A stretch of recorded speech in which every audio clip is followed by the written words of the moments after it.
A segunda afirmação que encontramos em nosso texto é a seguinte: e tendes vencido os falsos profetas. Vencer, aqui no texto grego, está num tempo que indica que eles já alcançaram essa vitória e continuam vencendo. Vocês venceram e continuam vencendo os falsos profetas. O que é essa vitória sobre os falsos profetas? Nesse contexto, essa vitória é a rejeição à mentira, ao engano, ao erro. Significa que eles foram expostos ao ensino dos falsos mestres, às artimanhas, aos enganos. Mas eles não sucumbiram. Eles não foram levados. Eles não foram enganados. Eles não foram atraídos.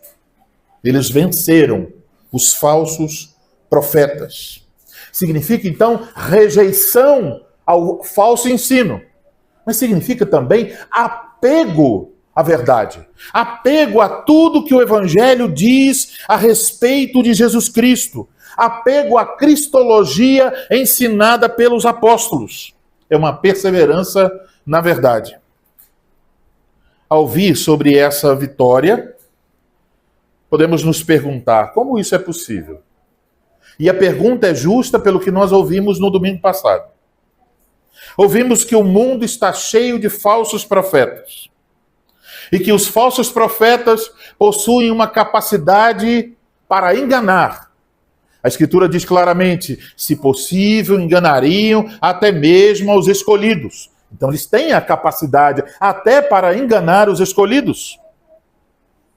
Só não o fazem porque Deus não o permite. Então falamos das astúcias dos falsos profetas. Como eles, de maneira muito cuidadosa, apresentam argumentos. Como eles são como mágicos, chamando atenção para coisas que não são importantes, enquanto as coisas importantes ficam ocultas, a verdade fica oculta. Como então aqueles irmãos, e podemos perguntar, como nós escapamos disso? Como é possível permanecer firme?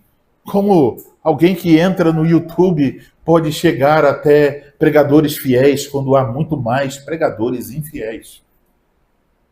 Como alguém pode escolher uma igreja fiel quando existem muitas igrejas infiéis? Como isso é possível?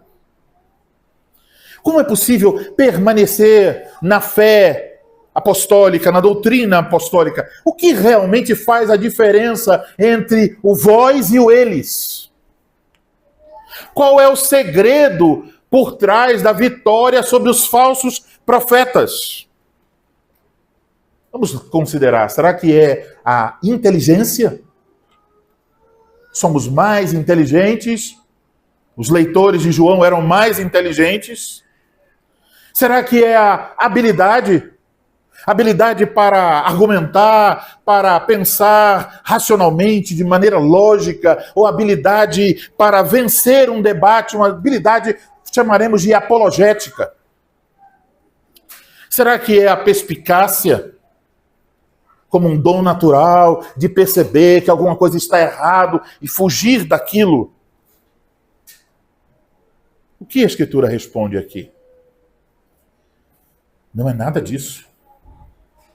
A razão é essa. Porque maior é aquele que está em vós do que aquele que está no mundo. A razão não está em nós,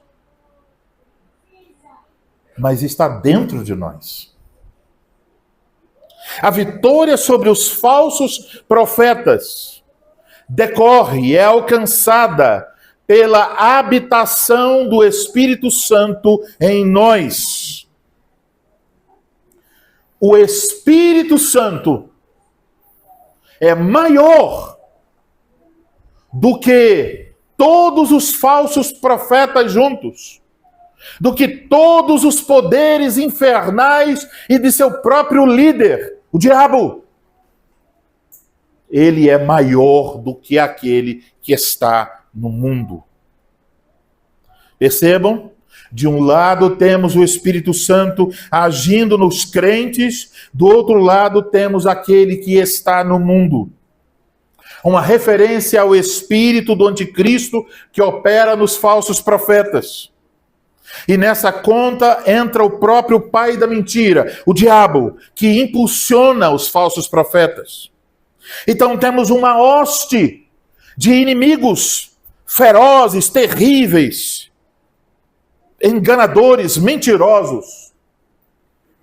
Os falsos profetas, os falsos líderes, os falsos pastores, as falsas igrejas, as falsas religiões, impulsionadas pelo que João chama de o espírito do anticristo, e impulsionadas pelas hostes infernais, o diabo e todos os seus súditos. O mundo todo contribuindo para a propagação dessas mentiras, para o avanço. Mas de outro lado temos apenas uma pessoa. A pessoa bendita do Espírito Santo, o Espírito da verdade. E aí então João diz, ele é maior. Portanto, meus irmãos, a vitória sobre os falsos profetas, a vitória sobre o falso ensino, não ocorre porque somos esforçados, não ocorre porque somos inteligentes ou habilidosos. Ela ocorre por causa da graça de Deus operando em nós através do Espírito Santo. Então, a nossa segurança espiritual depende não de capacidade fraca e volúvel como a nossa. Ela depende do Espírito de Deus. Depende da obra do Espírito Santo em nós, dentro de nós. Fica claro, não há motivos de nossa parte para nos orgulharmos. Você não pode bater no peito e dizer, veja aí, coitadinhos, estão no erro, mas eu fui tão inteligente que eu descobri a verdade, eu aprendi tudo e agora eu posso vencê-los nos debates. Se você pensa assim, você ainda não entendeu a graça de Deus. Você ainda não entendeu o que é o Evangelho e qual é a obra do Espírito Santo. Não é porque somos melhores, é porque o Espírito Santo é maior. Essa é a resposta. Então, o Espírito Santo nos levou a Cristo. O Espírito Santo é o professor que nos ensinou a verdade sobre Jesus Cristo. É o médico que abriu os nossos olhos para crermos. A obra dele em nós é a base firme para conforto, segurança e esperança. Você tem o Espírito Santo? Se você vê a obra do Espírito Santo em sua vida, você pode respirar profundamente e dizer, eu estou seguro. Eu estou eternamente seguro. Eu não cairei nos enganos dos falsos profetas, porque o Espírito Santo, pela graça de Deus, está agindo em meu coração. Então aqui, devemos pensar sobre o Espírito Santo nesta carta.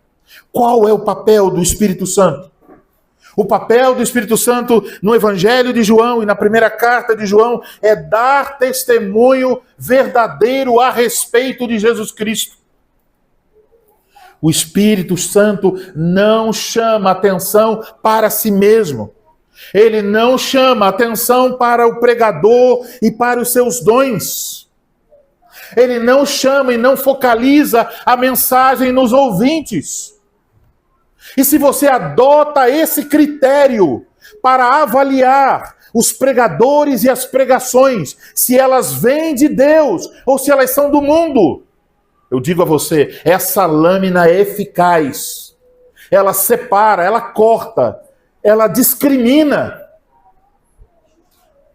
Qual é, então, a evidência da presença do Espírito Santo?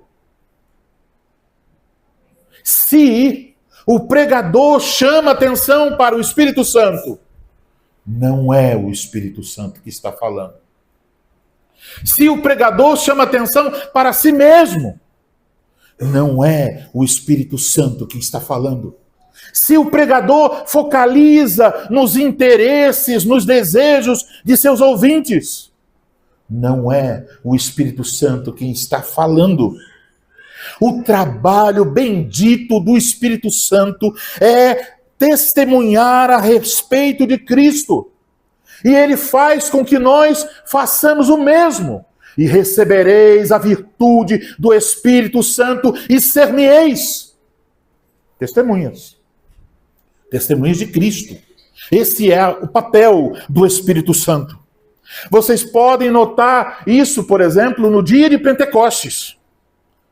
Vocês já ouviram isso na catequese. A pregação de Pedro não foi sobre o Espírito Santo. Não foi sobre os ouvintes, como os ouvintes poderiam vencer os seus gigantes. Não foi sobre como eles poderiam se parecer com o personagem A ou B. A pregação de Pedro foi desde a sua primeira linha até o final sobre Jesus Cristo. Porque é isso que o Espírito Santo faz.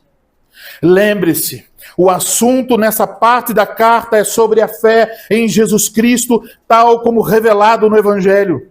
E João está nos dizendo que a capacidade de vencer o falso ensino e de nos apegarmos à verdade, a capacidade para crermos em Cristo tal como revelado no Evangelho, é uma obra do Espírito Santo. Observem que nesse contexto o Espírito Santo é retratado não como aquele que vai trazer à luz novas revelações, mas aquele que vai nos conduzir a Cristo, revelado no Evangelho de Gênesis a Apocalipse. Muito provavelmente João está tocando nessa tecla a respeito da obra do Espírito Santo, porque provavelmente os falsos profetas estavam assediando as igrejas, estavam reivindicando o Espírito como a fonte de suas novas e heréticas doutrinas a respeito de Cristo. E você vai ver então e perceber, não é nenhum tipo de novidade, quando você ouve alguém em nossos dias dizer, olha, o que eu vou dizer agora não está na Bíblia, mas eu recebi diretamente do Espírito Santo. As pessoas ouvem e dizem, quem sou eu para me colocar contra o Espírito Santo? Se o Espírito Santo revelou ao apóstolo, ao bispo, a essa pessoa, quem sou eu? É um pecado até me colocar contra o Espírito Santo. Mas João está dizendo, não caia nessa conversinha. O Espírito Santo vai manter a palavra. João quer colocar essas duas bênçãos lado a lado. A igreja de Cristo tem a palavra de Deus, de Gênesis e Apocalipse. A igreja de Cristo tem o intérprete, o autor dessa palavra, o Espírito Santo. Então João quis enfatizar que era necessário olhar para o Espírito Santo como aquele que testemunha da verdade do Evangelho a respeito de Jesus, conforme Cristo foi proclamado desde o princípio pelos apóstolos. Então, irmãos, se vocês estão em Cristo, se vocês pertencem a Deus, vocês têm o Espírito Santo. E o Espírito Santo sempre abrirá seus ouvidos para a mensagem certa e fechará os seus ouvidos para a mensagem errada.